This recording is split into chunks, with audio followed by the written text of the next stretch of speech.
I, 34F, need to vent about the ongoing drama with my extended family regarding my cousin Daphne's, 32F, upcoming wedding shower. This whole situation has exploded into something I never expected, and I need outside perspective. Daphne and I grew up together and were quite close as children. We spent every summer at our grandparents' lake house, shared clothes during our early teens, and were even in the same friend group until high school. Around age 16 to 17, we started drifting apart. She got into the popular crowd while I focused more on academics. By college, we barely talked. Now, we haven't had a real conversation in about 10 years, only exchanging basic pleasantries at the few family gatherings I managed to attend. I have twin boys, 4M, Jimmy and Tommy. Tommy has cerebral palsy, which we discovered when they were about 6 months old. My husband Mike, 36M, and I have been through hell and back these past 4 years. Tommy needs constant care, multiple weekly therapy sessions, and special equipment that insurance only partially covers. We've depleted our savings and had to remortgage our house to keep up with the medical bills. In our family, there's this long-standing tradition where I've somehow become the designated host for wedding and baby showers. Between 2015 and 2018, I hosted and paid for showers for 3 of my cousins. Sarah's wedding shower cost around $3,000, Emma's baby shower, $2,500, and Lisa's wedding shower, almost $4,000. Back then, I had a great job in finance and could afford these expenses. I actually enjoyed doing it because I believed in supporting family. However, when I got married in 2010, nobody offered to throw me a shower. My mom, 58F, said everyone was too busy that year. I was hurt but kept quiet because I didn't want to seem demanding. Then when I found out I was having twins, again, no shower was planned. No gifts arrived either. The real kicker came after we learned about Tommy's condition. Those first 2 years were brutal. I called my mom, my sister Rachel, 36F, and various aunts countless times asking for help. We needed someone to watch Jimmy while we took Tommy to therapy. Or just an extra pair of hands when Mike had to work overtime to cover the medical bills. Every single time, there was an excuse. Too busy with work, kids' activities, other commitments. Even my sister, who lives just 20 minutes away, never once offered to help. Last week, my Aunt Carol, Daphne's mom, 55F, called about hosting Daphne's wedding shower. She didn't even ask, she just started telling me her expectations. The shower would need to accommodate 75 people minimum. She wanted a sit-down lunch with at least 3 courses, an open bar, decorations matching Daphne's wedding colors, and personalized party favors. When I tried to interject, she talked over me about table settings and centerpieces. I finally managed to tell her I couldn't do it. I explained our financial situation, Tommy's care requirements, and how I barely have energy to get through regular days. She went silent for a moment, then exploded. She called me selfish, said I was breaking family tradition, and accused me of trying to ruin Daphne's wedding experience. I lost it. Years of hurt came pouring out. I told her about how isolated and abandoned I felt when nobody helped with the twins. How I've spent countless nights crying while trying to soothe Tommy through pain after his therapy sessions, wishing I had family support. How I watched other family members get endless support while we struggled alone. She dismissed everything, saying that was all in the past and family should still help family now. When I pointed out that logic should have applied when I needed help, she said I was being petty and holding grudges. Since then, it's been a nightmare. My mom called to tell me I'm being dramatic and should just do it to keep peace. My other cousins are posting passive-aggressive comments on social media about ungrateful family members who forget their roots. My sister Rachel thinks I should just suck it up and do it, suggesting I could ask others to chip in for costs, the same people who never helped us. The worst part came when my grandparents, both 80, got involved. They've always been my safe space in the family. Growing up, I spent more time at their house than my own. Grandfather taught me to fish, and grandmother taught me to bake. But even they are disappointed in me. Grandfather particularly expressed his disappointment, saying family traditions matter and I'm letting everyone down. When I tried explaining my side to Daphne directly, she was horrible. She said I was clearly jealous of her perfect life and upcoming perfect wedding. She brought up how I barely attend family functions anymore, because of Tommy's care needs, and said maybe if I made more effort to be involved in family activities, people would have helped more when I needed it. I don't regret saying no. We literally cannot afford it. Tommy has surgery coming up next month that insurance only partially covers. I also physically don't have the energy to plan and host such a big event. Between Tommy's care, Jimmy's needs, and regular life, I'm exhausted all the time. My husband fully supports my decision and is angry at how the family is treating me. He suggested maybe we could contribute a smaller amount to keep peace, but I don't want to give in. Why should I empty our already strained accounts for someone who hasn't been part of my life for a decade, while the people demanding this never helped us in our darkest times? I know I've rambled, but I needed to get this out. Am I wrong for standing my ground? Should I just find a way to make it work to keep peace in the family? Update 1 first, thank you for all the support in the comments. The situation has gotten significantly worse since my last post, and I need to share what's happened. A few days after posting, my sister Rachel came over, looking troubled. After some hesitation, she revealed something that made my blood run cold. Daphne has been actively working to get me removed from grandfather's will. According to Rachel, Daphne started this campaign right after I refused to host her shower, but she'd been laying groundwork for weeks before that. Daphne has been visiting grandfather almost daily, usually when grandmother is at her bridge club. During these visits, she's been feeding him a carefully crafted narrative about how I've changed.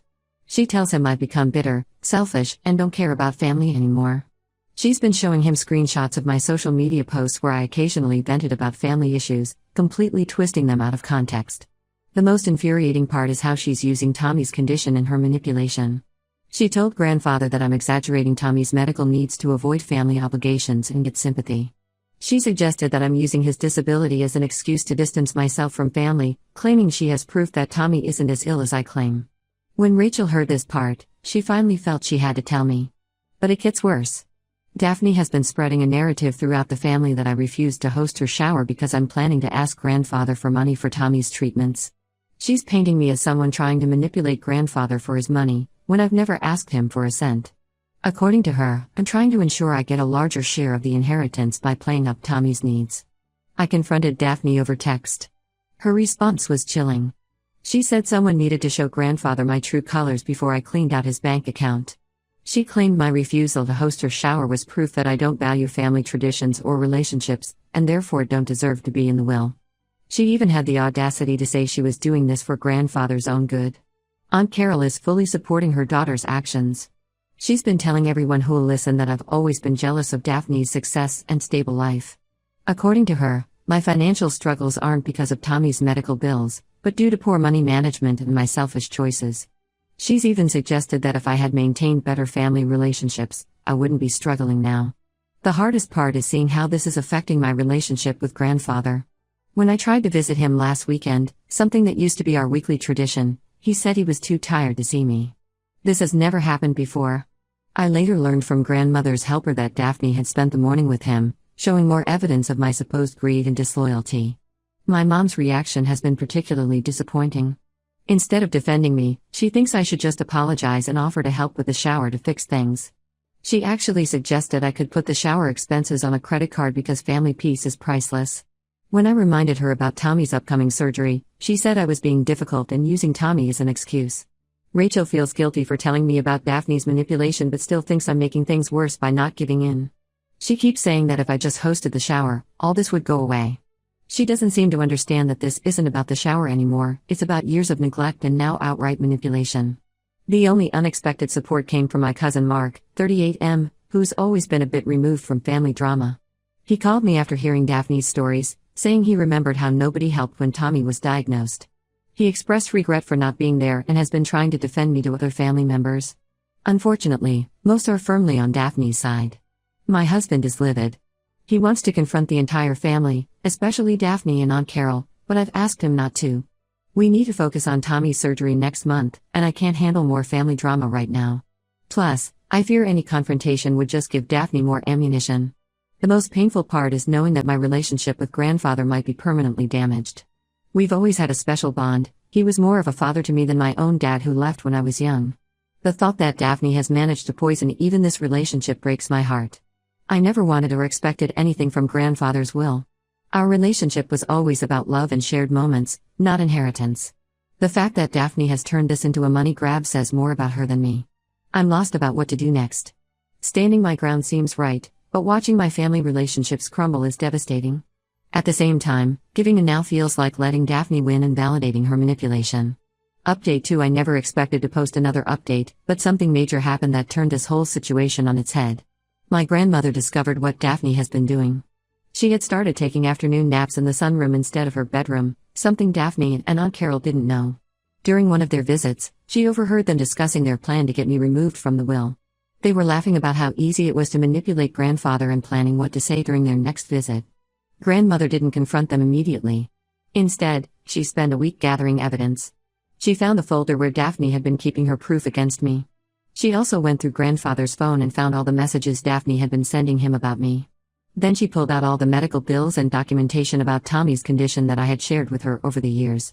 What nobody knew was that grandmother had been secretly helping us with some of Tommy's medical bills for the past year. She saw how much we were struggling but kept her help quiet because she knew grandfather was being influenced by Daphne. She had also kept records of all my late-night calls when I was struggling with Tommy's care, not asking for money, just needing someone to talk to. Grandmother called a family meeting at their house.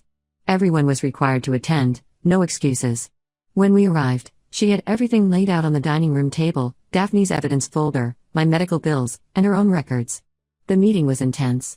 Grandmother made Daphne show everyone the social media posts and messages she had shown grandfather. In context, they clearly showed a struggling mother venting about lack of family support, not someone trying to manipulate anyone for money. Grandmother then revealed how she had been helping us, explaining that she kept it secret because she saw how quick everyone was to judge and twist things. Aunt Carol tried defending Daphne, saying she was just protecting family interests and that I had brought this on myself by refusing to host the shower. But grandmother shut that down fast. She pulled out a notebook where she had kept track of every time she had personally asked family members to help when the twins were born. She read out every excuse, every rejection, complete with dates. The most powerful moment came when grandmother talked about the night Tommy was diagnosed. She had called everyone in the family asking them to help, but no one showed up. She described how she found me in the hospital parking lot, crying alone because Mike had to go home to watch Jimmy and nobody else would come sit with me. Grandfather was devastated. He broke down when he realized how thoroughly he'd been manipulated. He tried apologizing to me, but honestly, the damage is done. I can't forget how easily he believed the worst about me, how quickly he discarded our relationship based on Daphne's lies. Daphne's fiancé was at the meeting and looked shell-shocked.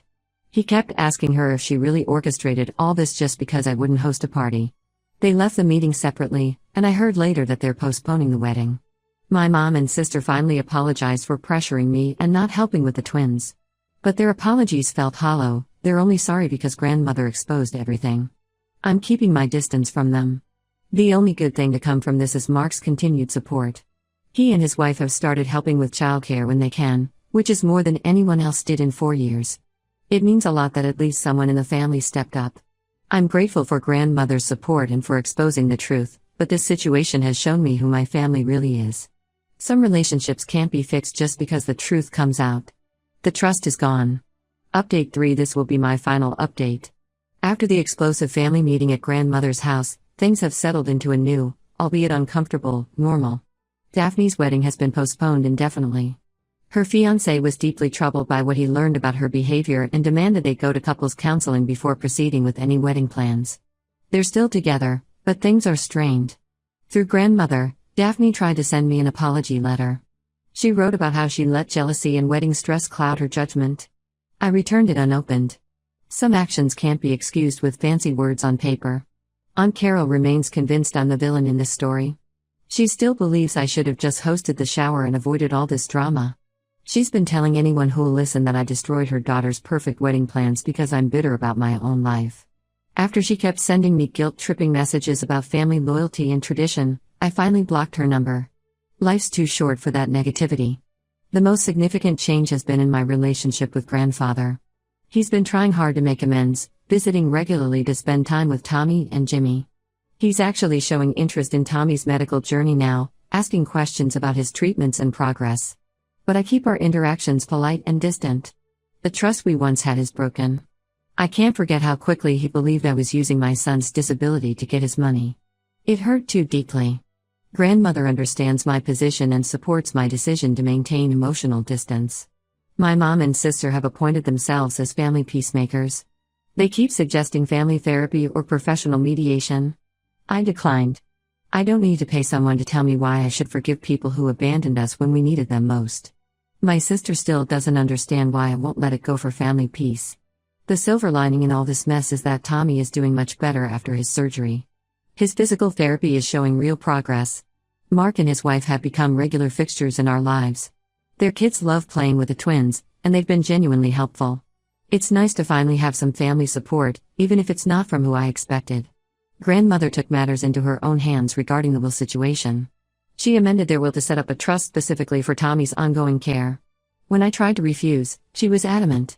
She said she couldn't change how the family failed us in the past, but she could ensure Tommy's future care wouldn't depend on family goodwill. I've learned some hard lessons through this experience. Sometimes the family you're born into isn't the family you end up with. The people who show up consistently, Mark's family, our close friends, and grandmother, they're our real family now. Blood relation means nothing without actions to back it up. I'm done trying to maintain relationships just because we share DNA. My energy needs to go toward my children's well-being and the people who actually support us. The others can keep their traditions and expectations. I'm focusing on building a better, healthier environment for my kids, even if that means smaller family gatherings and fewer relationships.